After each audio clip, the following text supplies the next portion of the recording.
Hello বন্ধুরা, আসসালামু আলাইকুম। লাজিনা রান্নাঘর থেকে আপনাদের সবাইকে স্বাগত। আশা করি আপনারা সবাই ভালোই আছেন। এই রেসিপিটা হবে গরুর গোস্ত রেসিপি। যে রেসিপিটা আজকে বানাবো সেই রেসিপিটা খুব সহজ। আপনি যদি বাড়িতে এই গরুর গোস্ত রেসিপিটা বানান, ছোট বড় সবাই আপনার নাম করবে। আর এই রেসিপিটা ছোট বড় সবাই হাত চেটে খাবে। আমি গ্যাসে কড়াই দিয়ে দিচ্ছি তেতে গেলে আমি কাঁচা লঙ্কা আর পেঁয়াজ কাটা দিয়ে দেবো। তারপরে পরিমাণ মতো সর্ষের তেল দিয়ে দেবো। তারপরে লাড়তে থাকবো। একটু লাড়া হয়ে গেলে তারপরে মশলা ফসলা সব দিয়ে দেবো। প্রথম আমি হলুদ দিলাম, হলুদ গোটা। এবার আমি ঝালটা দিয়ে দিলাম। এবার আমি জিরে গুঁড়া দিয়ে দিয়েছি, আদা রসুন বাটা দিয়ে দিয়েছি। এবার আমি লাড়তে থাকবো। আমি গোস্তটা ভালো করে লেড়ে দেবো। এবার আমি স্বাদ মতো নুন দিয়ে দেবো।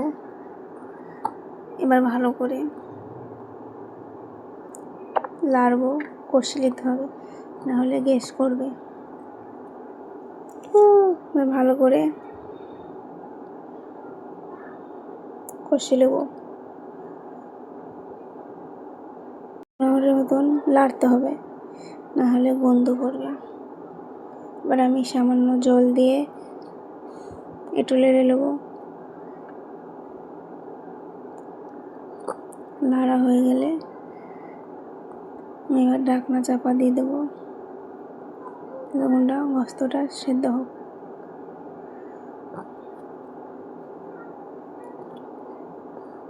মিনিটের মতন আমি ঢাকনা চাপা দিয়ে, এবার আমার হয়ে গেছে। এবার আর 5 মিনিটের মতন লাড়বো, ভালো করে কষে নিতে হবে লেড়ে লেড়ে। ভালো করে আমি কষে নিয়েছি, দেখতে পাচ্ছি ভালো করে কষানো হয়ে গেছে। এবার আমি জল দিয়ে দেবো, স্বাদ মতো জল দিয়ে দিতে। এবার আমি লেড়ে নেবো। লাড়া হয়ে গেলে ঢাকনা চাপা দিয়ে দেবো। 10 মিনিট পরে তাহলে এই গোস্ত রেডি হয়ে গেছে। এবার আমি চুলো থেকে নেমে নেবো। কত সুন্দর রং এসেছে,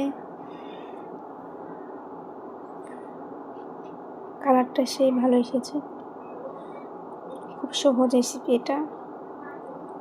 যদি আমার এই ভিডিওটা ভালো লাগে অবশ্যই একটা লাইক, একটা শেয়ার, কমেন্ট করতে কিন্তু ভুলবেন না। নতুন নতুন ভিডিও পেতে কমেন্ট করবেন। আশা করি আপনারা সবাই ভালো থাকবেন, সুস্থ থাকবেন। আল্লাহ হাফেজ।